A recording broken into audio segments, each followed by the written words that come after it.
السلام عليكم ورحمة الله تعالى وبركاته. هذه التشكيلة المتوقعة لمباراة اليوم بين ريال بيتيس وريال مدريد. مو الرسمية النهائية. ريال بيتيس 4-2-3-1. الحارس فاليس. الدفاع بيليرين، بارترا، ناتان، ريكاردو. الوسط أمرابط، فورنالس. قدامهم أنتوني، فيدال، عبد الصمد الزلزولي. الهجوم كوتشو هرنانديز. ريال مدريد 4-4-2. الحارس لونين.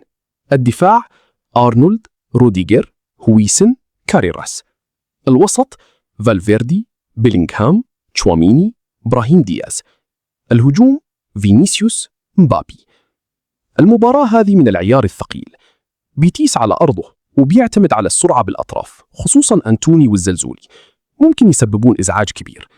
لكن مدريد الهجوم حقه مرعب. مبابي زائد فينيسيوس ومعهم بيلينغهام من الخلف. لو مدريد ضغط من البداية وسجل بدري ممكن يمشي المباراة، لكن بيتيس مو سهل أبد. توقعي الشخصي ريال مدريد 2-1 بوكي.